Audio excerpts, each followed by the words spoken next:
Welcome to the Christian Romance Podcast, where we go behind the books with inspiring Christian romance authors, exploring faith, love, and the journey that brings the story to life. I'm your host, Kelly Jo Wilson, and today we're chatting with Susie May Warren. Susie is a USA Today bestselling author of nearly 100 novels. With over 1.5 million books sold, Susie is known for crafting epic romantic adventures filled with faith, suspense, and unforgettable characters. We're chatting about her newest release, Track of Courage, a story featuring a wounded cop, a superstar in hiding, and a heroic dog with a secret. Get ready for an inspiring conversation about second chances, trust, and the power of God to rescue us in the wildest moments of life. Be sure to stay tuned until the end of the episode so you can hear about how to enter our newest book giveaway. Now, here's my conversation with Susie.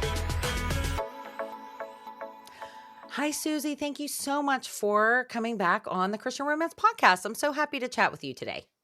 Oh, I'm so happy to be here, Kelly. It's great to see you again. Yes, it's so good to see you. You are just so inspirational to me personally, I will say, and I'm sure to so many people listening, and your stories are just so amazing. Why don't you just start by letting our listeners know just a little bit about you and the kind of stories that you write? Sure. So, my name's Susie May Warren, and I've been writing for about 25 years now. It's a little crazy to think of that. My first book came out in 2003, so maybe like 22 years. Anyway, a long time. I feel like since the dawn of time. And I have over 100 novels published now, which is amazing to me.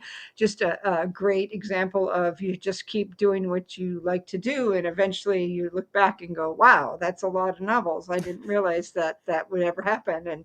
And I have to admit that I would have never ever thought that God would bring me here today.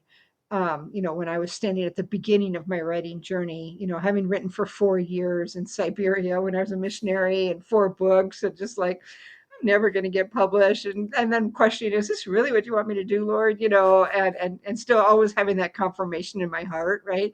And then bam, one day it happened, and I was like, just astonished. And then bam, things just started happening, and I kept walking through open doors, and suddenly here I am, 20 some years later, 100 books written, just very, very grateful for the career that God has given me. So I write epic romantic adventure mostly, but I specialize in search and rescue, and people falling off cliffs and bear attacks, and things like that. I have a lot of books set in Alaska. I have a lot of books set in Minnesota and Montana, a few set in Florida.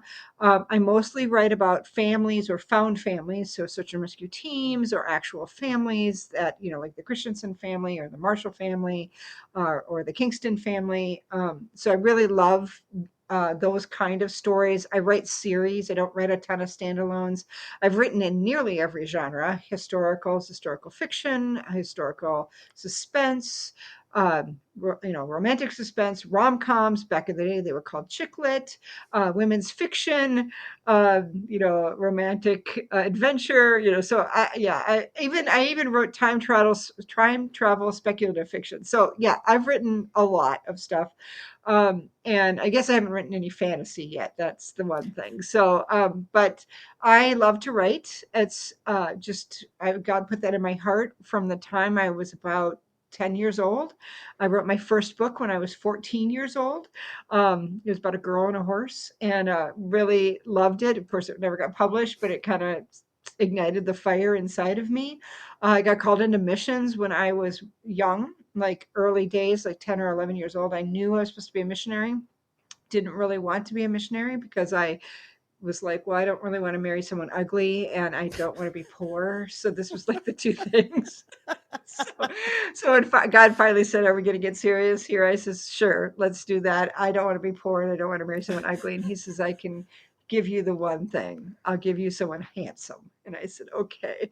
And so anyway, and I've never been poor. The Lord's always provided. And so that's been really great. So anyway, I was a missionary for the first 10 years of my life. And after I got married, and but God still put that heart to write in me, and I was writing articles and devotionals, and I did a lot of writing for our organization. And one day he says, you need to write a novel. And I said, I don't know how to write a novel. And he says, I will teach you how to write a novel.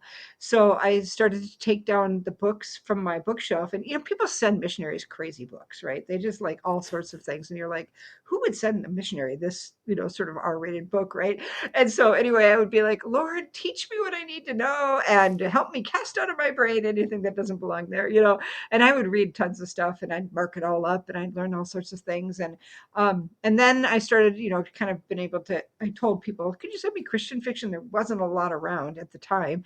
And so I got like Francine River books and Rivers books, and I got some Angie Hunt books and Catherine Palmer books. And Tyndale had started to publish something in one of their lines. It was a Christian fiction line.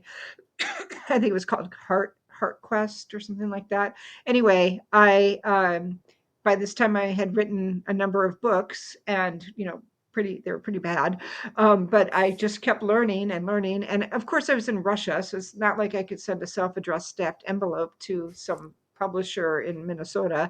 So I just kind of hung on to them. Every once in a while I would send out a proposal and I'd get something back and it was a no. And so it was, I kind of was like, this is never going to happen. And then the internet came around, and it was around when I was, early days, but people just didn't take a lot of email submissions at the time. In fact, they never did. And then we had sort of this anthrax thing that happened in America. Mm. And so then suddenly people wanted to like take email admissions. I think it was after Y2K. I can't remember. Anyway, and so suddenly they were taking email submissions, and my whole world opened up. And I sent in a submission to Tyndale House and they were having a contest. And believe it or not, I won the contest, and I got into this 3-book collection with this other gal that also won, and an established author. And suddenly I was published, and I couldn't believe it. I'd written this little novella about a woman who meets this guy that she left behind in America, and she meets him in Russia again. And I thought, oh, they're never going to take this book. It's about a missionary in Russia. Forget it. And but they did, and then they took, and then they said, what else do you have? And that's always a hint I tell people, is that you need stuff in your ballpark, or like in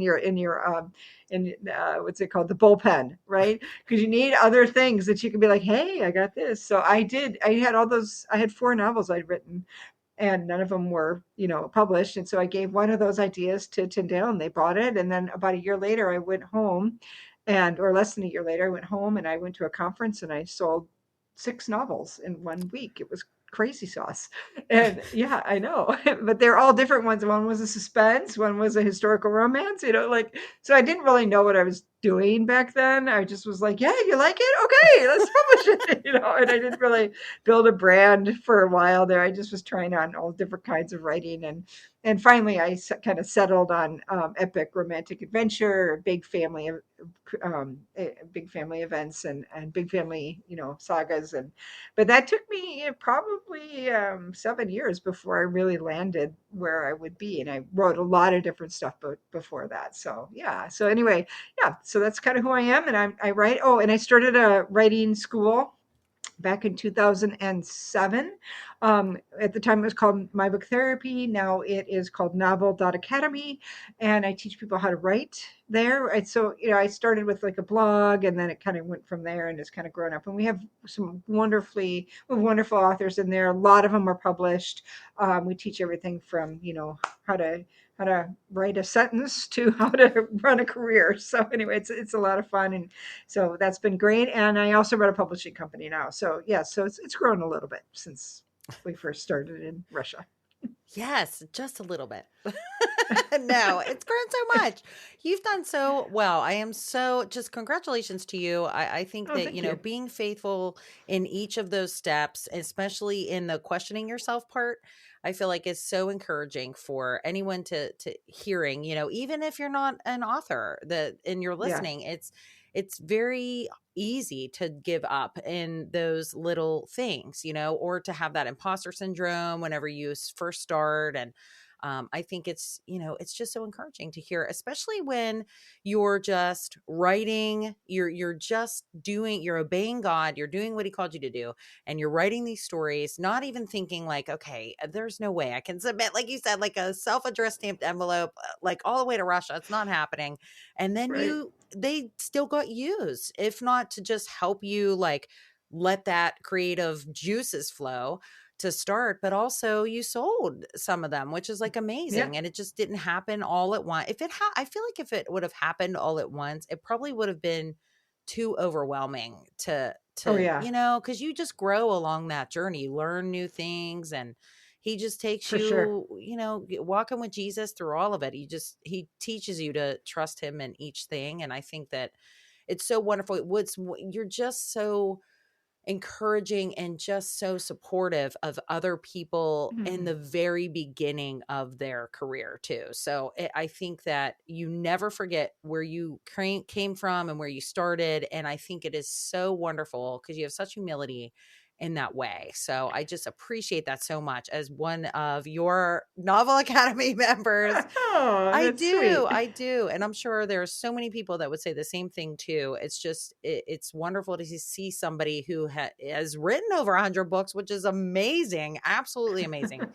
But to hear like your journey all the way through, and then you're like, I just want to keep just listening to what God's telling me to do, and Yep. just being faithful in Yep. these things. And sometimes it takes a while. I love that you wrote in Yep. so many different genres. I will say you certainly are a master of epic romantic adventure. 100%. Okay. Oh, There thanks. is a Thanks. part of me, I'm such a baby, Susie, and I tell this, I feel so bad because I interview such amazing suspense authors on this show, like, including Sure. yourself. And I'm like, ugh. Oh. So I'm like reading, I think it was One Last Chance, and Mm. which it was the one with Boo. I can't, is that Oh, One yeah, Last? Boo. Yeah, that's One Last Shot. One Boo. Last Shot. Yes, Mhm. One Last Yep. Shot. And I was like so into it. And I'm like, oh my gosh, please. Nothing can happen to these people. Like, this can't happen. This can't. Because I'm like such a baby on the edge of my seat going, oh my gosh, if this girl dies, like, I you know. know, I know. like, Well, and what's happening to Boo? that series was crazy because I had to put in a ton of rescues because it's a search and rescue Yeah. team. And so each book had like 3 or 4 rescues in them, and they had to be different. And since I wrote 4 of them in the series, I had to have different kinds of rescues in every book. So it got really tricky because I'm like, well, wait, water, a car goes in the water, on a glacier, an avalanche, a fire, like what's going to happen, right? So that was tricky, but yeah, I love that. So yeah, she has a moment at the end, and I did a ton of research on the moment at the end where she nearly dies, and I myself was freaked out by that. So there you go. Sometimes I'm all like, oh no, what's going to happen? That makes me feel better, okay? Because now I don't feel as much as a baby, as much No, of a baby no. as it. But the Christian sins, all of them, I feel like I just need to Mm, reread. I just, you have such a wonderful way of writing these stories, and you have such depth to the characters, mm. and you just root for them so much. And people, they're so relatable. And even if they're not relatable in the sense of like they might, because they have flaws, right? Like Yeah, some of them have this right, brokenness, and you just right, want the best for them, those right. characters, which I just love so much in all of your stories. Well, Um, thanks. and I'm really excited to hear about this new series that you're doing. So this Call of the Wild series, Sure, and then your first book in the series, which is what we'll talk about now, is Track of Courage. So do you want to talk a little bit yes, about the series and like what's kind of sure. that series is built around? So I have this problem, and my problem is that I really fall in love with the people in my books, and I never want to say goodbye. And so what happens is that I started a family in Alaska called the Kingston Brothers way back, and I had a little um, hotshot smoke jumper team up there. And then I was like, well, okay, let's build these brothers. So they were the Kingston brothers, and they lived in this town called Copper Mountain. And so they had friends in Copper Mountain. And one of the friends' names was a guy named Moose Mulligan. And Moose Mulligan was a really interesting fella, and he just sort of walked on the page in the first book, and but he always was sort of like, "Hey, I'm here. Please write about me." So I wrote about Moose Mulligan and his team in the one last the Air One Rescue series, one last shot, one last chance, one last promise, one last something else. I can't think of it. Anyway, so anyway, one last shot. That's what. No, that's the first one. One Anyway, last, was it One Last Stand, one Stand? last stand. That's it. Stand, Yes, one yes. last stand. Yeah, and then we had a Christmas one that just came out, One Last Storm. So anyway, but the point is that in that book process, two things happened. One is that we realized that he had a cousin named Dawson. And Dawson was a cop because every once in a while in a search and rescue series, you need a cop. So I was like, all right, we need a cop. His name's Dawson. He's down in Anchorage. And so I wrote Dawson into the series, and he started to sort of be very intriguing to me. And so when I finished the Air One Rescue series, my editor came to me and said, "Are we going to have any more of these?" And I said, "Well, I don't know." She says, "What about canines?" And I'm like, "Oh, canines, okay." And so then I immediately the words "the call of the wild" went into my head and stayed there. And immediately Dawson started to tap on my shoulder and say, "It could be my story. It could be my story."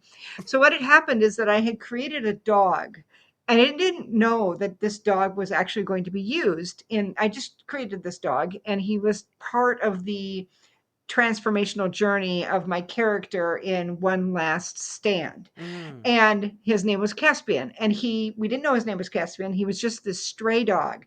And I needed to have this situation happen with my character. So he comes up with this stray dog. And at the end of that book, I was like, okay, what am I going to do with this guy? And Dawson and needed a dog because in Dawson's story, I envisioned that he had gotten really wounded. So here I was with Dawson and the cop, Dawson the cop, and Caspian the dog.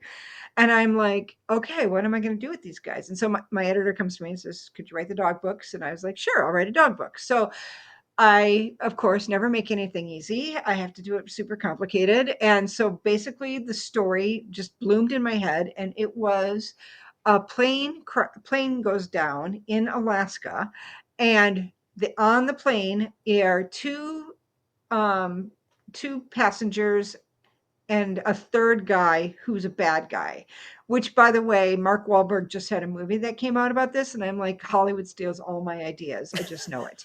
So, anyway, in this You did it particular first, book, Suze. I'll I back you did it up. first. That's right. Thank you. Look, we're just going to say that right now, okay? Thank you.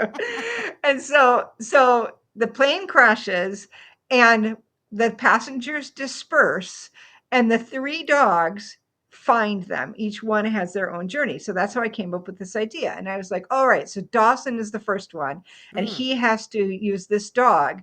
But Dawson has been in a major accident, and I decided to channel my inner trauma, and I had my knee replaced about 4 years ago Mm. after a accident that I had, and it was super unfun, like terrible, and it's still not good. And I thought, what if this happened to Dawson? He's a cop, and he got shot in the knee, and he had to have his whole knee replaced. I was like, all right, that's our guy. So but the reason he got shot was a really bad situation. It was like a cop situation, and Mm. you hear about it in one of the books. So I'm not going to tell you, but I'm going to say that he emerges from that really scarred physically and emotionally and spiritually, and he's trying to figure out how he's gonna come back from this, how he's gonna live his life, and this sort of thing. And here's this dog, and he's been taking care of this dog because his buddy says, "Take care of the dog." Well, the dog is super needy. Like the dog will climb in bed with him at night and like lean against him at inappropriate times. And just like, what's this dog's problem? He's not a normal dog. He doesn't fetch anything. Like he'll try to throw a ball, the dog doesn't go for it. And the dog, so he's like, what is this dog's problem? It's not a normal dog. So he's got this dog, and he's like, okay, I gotta, and the dog is like with him during all of his trauma, right? So like he can't get rid of the dog because he kind of secretly likes the dog, but doesn't really want to admit it. So anyway, Dawson and Moose are together, and they see this. They're flying up to Copper Mountain because Dawson's parents are coming to town, and there's a whole story behind that. And if you follow the whole series, you're going to hear like, oh wow, okay, there's some really interesting connections to previous series. And anyway, he sees the plane go down, and he sees the downed plane, and he lands, and they find out what's going on with that. There's a dead body. What's going on? And then Caspian takes off into the woods, and he's like, this stupid dog. And so he runs after Caspian. I mean, when I say run, remember he's had knee surgery like 4 months ago, so it's not like he's actually running. But he stumbles off into the deep snow, and Caspian has actually gone after this girl who's in serious trouble, who was on the plane, and her name is Keely. And Keely is a very interesting character. Keely is not your average everyday character. Keely goes by the name. Keely is her real name, but she goes by the stage name Bliss. And Bliss is a superstar. She's not just a little bit of a country singer. She's a Taylor Swift mega star. Like, she is huge, and she's like Lady Gaga. When I first envisioned her, I was like, she's like a merge between Taylor Swift and Lady Gaga. She's been in movies and plays and on Broadway, and she's done tours, and she's huge.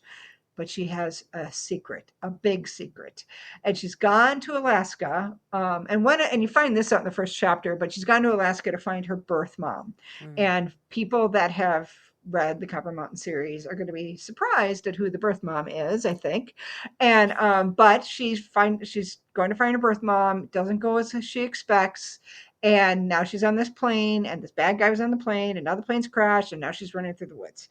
And so Caspian knows this and goes after her, and then Dawson goes after her, and then suddenly here comes our epic romantic adventure, because a blizzard is happening. You can't get back to the plane. Moose has to take off, and suddenly now what are they going to do? So I don't want to tell you what happens, but it's about the first part is about survival. Then it's about community and what happens when you sort of are out of your element. So have you ever been in that place where you're like, you go someplace or you do something and people don't know who you are, and they just accept you for who you are in that moment, and you're like, wow, this is really healing and wonderful, and you kind of start to see yourself in a different way, right? So they end up at this interesting place where they are able to stop and think. And that's what happens when you get caught in a blizzard too. You have to stop and think. So they're kind of caught, and they have to stop and think through what's going on with their lives. What is God doing in their lives? Is there a reason for all of this? Could there be another season for them that they didn't expect? And of course, there's a romance. And I really enjoyed writing this story because of the place that they stop, and sort of the community that they found. And so we have some healing and some interesting things that happen. And then the bad guys find them, and other things ensue, and there's more adventure and running. So anyway, it was a really fun story. And of course, there's a lot of other layers. I never just have a character on the screen. They always have to have a problem. That's sort of one of my rules. Every character has a problem. Even if they're not a POV character, they have a problem. So the story is about solving the problems, whether they're POV characters or they're layers. The journey is really just about how God reaches in and solves their problem by bringing them through the journey, teaching them the lies they believe and the truth that sets them free, helps them overcome their fears, and suddenly, bam, they see the solution to their problem because God has delivered something through that journey, right? So anyway, it's a fun story. It's a moving story. It's got adventure. It's got family. It's got um, secrets and all sorts of things. And then it's got the dog. So the dog, I was telling my editor, writing a dog book is hard because the dog has to have their own journey. Like, the dog is a character, and he's not just there as a set piece. He actually has to have like a problem. Like, I have the rule, and then we have to solve the problem. Well, I'm like, I'm not a dog whisperer. So, oh my goodness, I called in so many resources. I had people, one of my VA Rel is she's fantastic with dogs. She raises them, raises seeing eye dogs. And so she, like, I gave it to her and she's like, oh no, Susie, no, the dog, I love your books, but the dog's all wrong. Thankfully, I gave it to her like a whole year before it was due. So I had a lot of time to work on the dog. And so the dog has a superpower that we don't know about, but becomes very important throughout the story, which is really fun. And so I was able to figure that out, and Caspian is a real hero. And then I had to, sort of bring in the other dogs. So book two is called The Scent of Hope, and that's a really fun one too. It's about Orlando, who's an avalanche dog, and he's a great avalanche dog, and he belongs to a guy named Jericho Bowie, who people will probably recognize the Bowie name. And there's it's sort of a second chance at love romance with the girl he left behind. And then the third one is called Trail of the Brave, and his I just finished his story. His name is Rome. The dog's name is Rome, and he has lost his sense of smell because he got COVID. Did you know dogs can get COVID? I Yes, I did. didn't. They can. Yes, I did Yeah. know that. Oh my gosh. Yeah. That would be so detrimental to Rome. Oh, How it is he was going because to get he through? used to That's a be a big problem. canine. Yeah, he's a canine SAR dog. So like Ugh. he's without a job. So anyway, and he gets adopted by a vet named Stormy White, who we've met before. So anyway, it's a really fun series. If you like dogs and you like to see how dogs interact with people and can change them and help them grow, I think I've only written a couple of dog books prior to this, and so this was my first real adventure with the dog book. Before, the dogs were sort of like part of the lives of the characters, but not a big deal. But this one was, the dogs are a driving force of the story, and so that was kind of a fun thing. But also, everybody's got a problem, and the story is, it's on a framework of adventure, right? But it's really about what happens when you are beyond yourself and you have nothing, and God shows up. And that's kind of, we find ourselves in situations like that sometimes where we don't want to be, and we never asked for it, but God is always faithful to show up. And we're in those situations for different reasons. And that God knows that we don't know, but he does. And I think it's a reminder of people that when we feel overwhelmed, we don't need to be afraid. Deuteronomy 30 or 31 talks about how God is with us and he doesn't forsake us. I think it's Mm. 31:8. And I love that idea that he is never going to forsake us. The Bible is so full of promises after promises of God loving us and not forsaking us, even when we forsake him, and even when we don't believe him, and even when we were enemies of him. He doesn't forsake us. And all he asks is that we trust him. That's it. I mean, he's like, I will not forsake you. Please trust me. And that is over and over again. That's the basic message, right? I will save you, but you have to trust me, which is a great search and rescue theme, right? For a book, because basically a search and rescuer says, I will help you. Here I am. Take my hand. Trust me. Reach out for me. I will help you. And so that's one reason I think I like writing about search and rescue, is because there's already a model, a spiritual model for that. And then of course I also like to write about the rescuers, that they're human too, and they have problems, and what is it that they're dealing with. So yeah.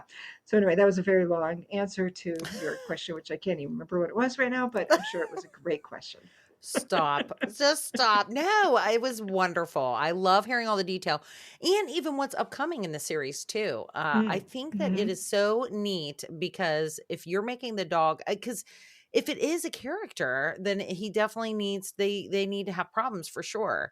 Yeah. And I love that you said that. It's so true. Just God's like, just trust me, just trust me. I can't, and it's Yeah. such a wonderful theme throughout your stories with the search and rescue because No, thank you. there's things that are unexpected that happen that you really Yeah. have to walk through it. The characters have to walk through it. And, even as a reader, you're like, what is going to happen here? You really just don't know. And Yeah. Right. it's like heart pounding kind of thing. I also love that you're adding Moose into this. I love Moose. I think he's Mm-hmm. wonderful. And that I was going to say, your characters, you're so funny. You're like, I love my characters. It's because you really create these real people. Okay. They are like so in depth, right? Like have so many things that you just really can. And I'm sure that you picture them in your Oh, mind. I do. I do. Like, I've actually been yeah. on a plane where I'm like, oh, I think that's my character. Like I'll see somebody that looks like him. I'm like, oh, that's him. I shouldn't talk to him because he's actually not. That's not true. Walk away, Susie. Walk away. Walk away slowly as I envision you like, do you ever see that Homer Simpson Yeah. meme where he's like creeping into the bushes? You're like Yeah. slowly creeping That's kind away. of me. Like I think I've even been with my husband where I'm like, oh yeah, I think that's my character, and he's like, no, it's not. And he'll take my hand and he'll start walking me away. So anyway, sometimes I I've love it. met characters on planes though, and I've interviewed them, and then they become characters in my books too. So the opposite is true too. So yeah, Yes, but yes. So just I do love beware characters. Yeah, if right. anybody is next to you on a plane, It's your true. story may be in one of It's true. Susie's future stories. It's But true. yes, I just love it so much. You're such a Oh, wonderful thanks. storyteller, and you're just so engaging. And I also love how a lot of times in your books you will have like the main couple, right? Like the main characters, right? The hero and the heroine, like Keely and Dawson. And then you'll have like other characters that kind of pop Hmm. in, and then you're like engaging with their stories as well. And you're like, oh wait, but I gotta know what happens with this person. And it Hmm. really Hmm. is such a page turner. Like you just know how to keep somebody so interested. And I think that it is super fun too to do that, you Yeah. know? Yeah, it's fun I for was me gonna too. I'm like, we've got so and so in the scene. Yay, here we go. I'll be like, I wonder how they're doing. And I'll be like, and a lot of times when I'm writing, as when I'm starting a book, I will list all the possible people that might be in this mm, book. I'll be like, oh, I need a pilot. Okay, who could I have? Oh, I need a former, like a wildlife person. Okay, who do I have? And, like I make a list of all the different characters that could walk on and make it, sort of reasonable. And now I've been able to even like bring in second generations, or I'll go into the past and I'll say, ooh, I've used that character from the past. I'm going to put them up here. But then I have to ask myself the question, how old would they be right now? Where are they in life? And, if they had kids, like my first book I have Joe and Mona was like my first book ever. And then like by book 3, they'd adopted a couple kids. Well, that was 20 years ago. The kids are going to be 20 years old by this time, and so and the kids were, a little older when they got adopted. So now I'm like, oh, now I'm doing second generation kids, and I have to like, oh man. Anyway, it's oh, fun it's though. so I fun. love I love it. It's just always so fun to see a character that you wrote about before, and then I'll have readers that are like, oh, I got to see them again. That was so fun. And yeah, I love that. Well, it is really fun for readers, especially because even if they have a small part, like how you say, even if they're a side character or something like that, somebody has a problem. So if somebody's having a problem, we're rooting for them. We want them to fix Yeah. that problem, which I think it's funny. Have you ever heard the term Susie verse? Yeah, That's like, yes. have you said that? I don't know where that came from, but I was like, this is I your don't. I Susie think that it verse. was, yeah. The Susie verse. Yeah, I think it was. Terry or Lisa said it once in a pep talk, and then it kind of got used. So anyway, yeah, the Susie verse, and then there's a meme. There's an actual meme with the Susie verse in it, which is really funny. It's got it. Yeah, it's got this person standing in front of a map with like tons of like post-it notes and then like sticky thread everywhere, and they're sort of wrapped up in the sticky thread, and it's sort of like me trying to figure out the Susie verse kind of thing. It was very funny, I which then love it. prompted me to create like a map. There's like a map that was created in there. It's half made. We haven't been able to finish it, but anyway, yeah, it's this. But in Sunrise, so I have this publishing company, and it's been great. But we have pulled people from the Susie verse into other universes. So like we so I have a book coming out with Terry Ferris this summer with Ravel, which is really exciting too. And I my last one of my characters in my last Kingston series, her name was Nimue. She's the main character in that other book. So that Ah, was really fun. Yeah. So I have that one, and then I've got people that we've pulled in to the Chasing Fire Alaska and Chasing Fire Montana, and this sort of thing. So it's very fun to bring them in, and then I do the same thing. I'll reach out to an author and say, hey, I saw this character. Can I use them in this book for this reason? And they'll be like, yeah. So anyways, trying to expand the world a little. So it's very fun. yeah. It's so fun. I love it. And it really is as a reader too to read about like how you said Moose is in there. I was just saying s to read about a character that you've seen elsewhere, especially like in Mhm. another author's book, and then you guys can kind Mhm. of collaborate on that. I think that's awesome. I love it so much. And it gives such a wonderful experience, like a reader's experience, like there's Yeah. a whole emotional experience that goes along with these stories, especially Right. with the epic romantic adventure, because you're Yeah. cheering them on and then you're scared for them and then you want them to be happy. Don't make any more mistakes. Do this. Right, So right. it's wonderful. And then to have these characters that you just are plucking in, it makes it really fun too. And just Oh, really good. like a page turner. So I love it Well, so thank much. And you. I'm sure so many people agree with me too Oh, well, I about I I that. agree because I love reading. I love writing it. I get such a seriously it's terrible joy out of being like, "Oh, yeah, let's have, Echo come in and, whatever and talk to people or let's go have this person, whatever." It's very fun. Yeah.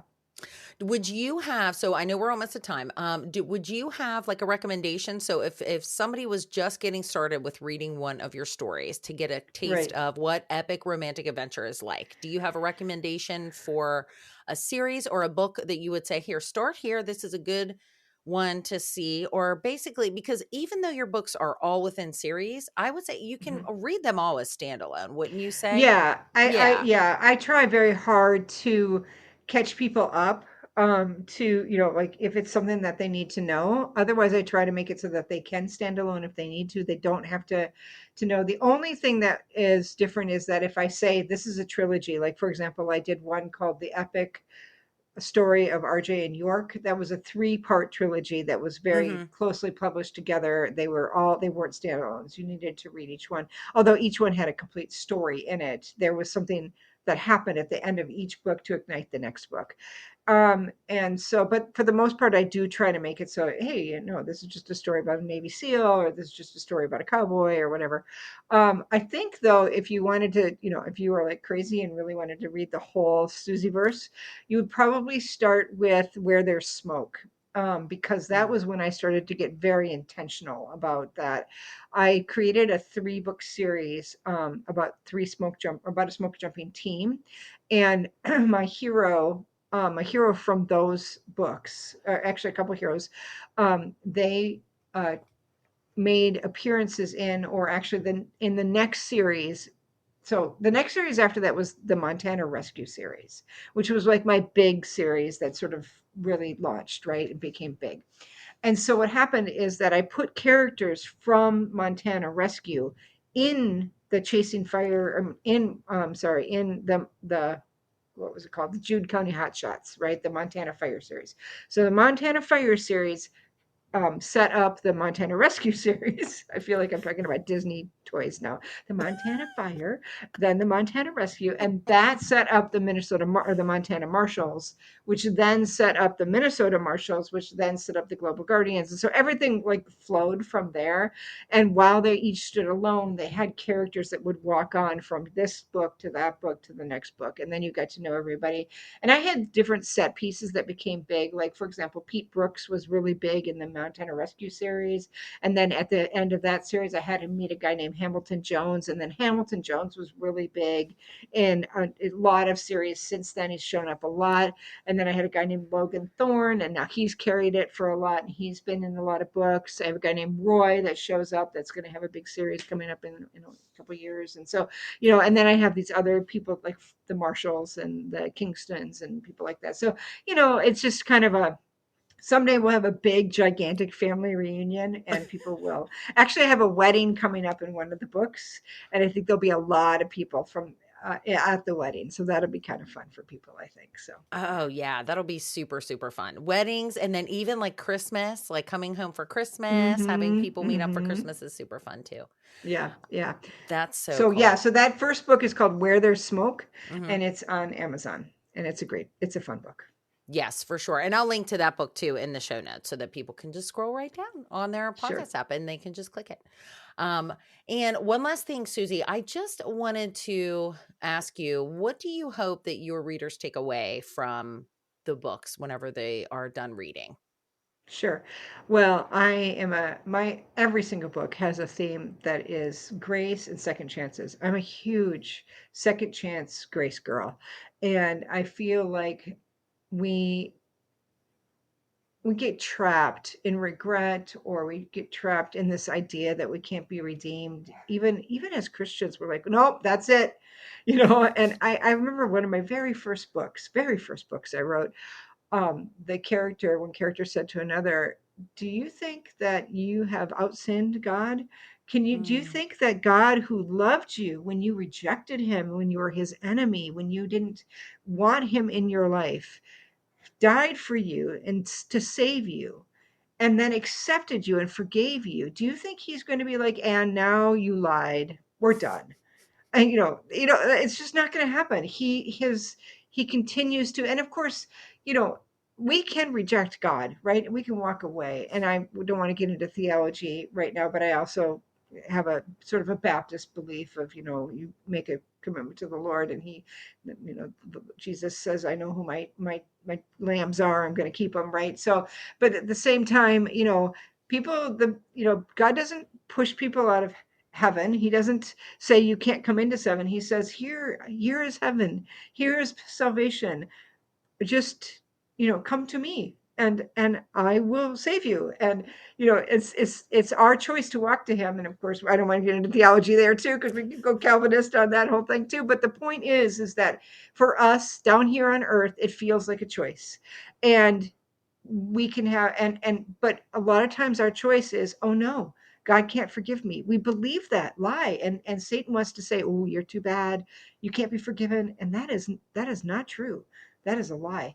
And so that is something that is in every single book of mine, is that, getting at that lie that we believe, so that we can let truth bust it out, truth get in their heart and explode it. And if I've done my job well as an inspirational author, my characters and my readers relate, meaning my readers relate to my characters, and they go, oh yeah, I can see how I might have thought that way, or I can see how I might have done that, or I can see how, that's it. I believe a piece of that lie.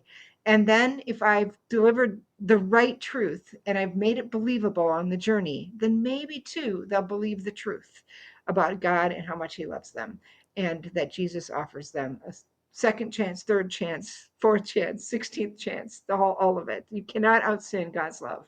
And so that's kind of how I approach story. And of course, I'm always moved and touched by my characters' journeys, and God always does some work in my life as I'm writing, which is, I think, why I love writing so much, because I see God at work in me. So that's exciting. But yeah, I hope that people walk away with a fresh, renewed sense that God loves them in my stories. that's so wonderful. It's just so beautiful, Susie. And I can tell you, as a reader, I certainly do. And I feel like every lie, even though they're different in all your different characters, it all Hmm. has that core, thing at the helm of that, where it's just a lie Hmm. taking their weakness, where Satan is Hmm. just throwing those darts and taking their weakness. And I know personally, like, it's so easy to say, I am not good enough. I don't deserve Jesus. Even when you get like humbled, and you think that's like a humble place, but it's not, because it puts you in place of focusing on yourself versus focusing on him. And Yep. that was something I really had to learn for a long time. And a lot of your characters like struggle through that. Like Owen Yep. Christensen was very one that Yeah. I can Oh. totally pick out. I Owen mean, Owen was y- he was a wreck. He was yeah, he was a truly a wreck. wreck. And he Yes. really, and he just had to walk through it, man. He really Yeah. did. And he had a loving Yep. support system too, which I love that, because sometimes, it's one thing whenever somebody's a wreck when they grow up difficult, but Yeah. it's one another whenever you're like, how did this happen? Whenever I have my Hmm. family, my, God loving, God fearing people. And Yep. I love that you like displayed that too, because we all believe some kind of lie that Satan presses on our heart Hmm. and tries Yep. to, just get us to move away from God. And I love that. And I Yep. can tell you that as a reader, I totally feel that in your stories. And I hope that Oh, everyone thanks. listening does too, because it just is so wonderful. And thank you Wow. so Well, much that's for what you great. do. It's just Oh. so encouraging, and it's very transformational. And it's funny how every time writing a new story, look, I am a couple books in, And let me tell That's you, great. yes, I don't even think I have something that I'm like, no, this character is going to deal with unforgiveness and she's going to be really against God. And I'm like, I don't have that. Oh, I did have that a little bit, right? Right. It's like Right. crazy. It's really actually quite humbling because you get on this journey, you're like, "Oh, Yes. I don't understand this character at all." And then you start reading, you're like, "Oh, oh, I do. I really understand this character." And I always feel like the journey of life is about God breaking our lies off Hmm. us and bringing us closer one truth at a time, right? And Hmm. so that's the journey of a writer. I think if you're honest, you go into the character and you say, "What is the lie that I believe?" And so you try to bring it as authentically to the page, and you do that. They have, what is it? I don't remember who wrote it, but it was like, writing is like, cutting open a vein and bleeding on the page. You really do like have to authentically put yourself into that character's shoes, and you do that by looking at your own life and going, I guess I'm a little bit like that. I'm so deficient, and stuff. But I'm telling you, God uses my stories for me first. Like I am in Hmm. the word and I am also writing the stories, and I'm weeping as I'm writing them because God speaks to me so clearly in them. And so like even just the one I was writing this weekend, it was about God's grace being sufficient. And I was like, Hmm. oh, how much do I not believe that sometimes, and my husband was gone. He'd been out of town and I was by myself with the two dogs. And I don't like being by myself. And I thought, what if something happened? Oh, and then I started to spiral and think, oh no, what if something happened to my husband? And then I thought, no, God's grace is sufficient and he will be there, right? And so sometimes you just gotta like take that. But that's what my character was dealing with, that fear. So just I think we anyway, that's the job of the author, is to bring authentic questions and journeys to the page. And as an inspirational author, I'm bringing truth to that journey, and it's God's truth from the Bible. So, which I think is the only truth, and that is, transformational. So, anyway, that's yeah. Anyway, I don't know why I got into that spiral either, but there it is.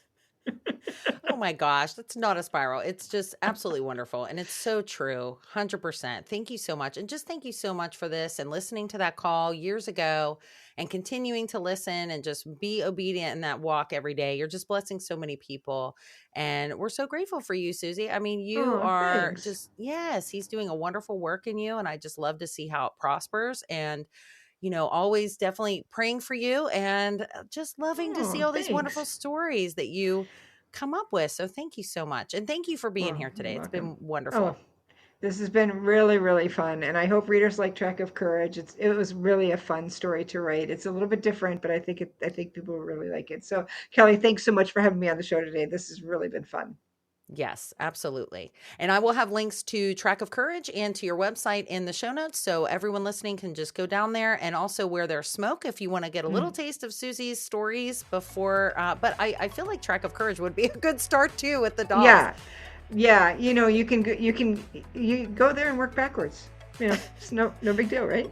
Yes, no big deal. It'll be super fun. Yes. Yeah. Thank you so much, Susie. You're the best. Thanks. What a joy to share today's episode with you. I hope it encouraged your heart and inspired your love for stories that reflect God's grace and goodness. If you enjoyed our conversation, be sure to subscribe so you never miss a new episode. And because we're so grateful you're part of this community, we love to bless you with lots of books. Enter our latest giveaway by visiting ChristianRomancePodcast.com. That's ChristianRomancePodcast.com. Thanks so much for listening, and until next time, keep your faith, share the love, and happy reading.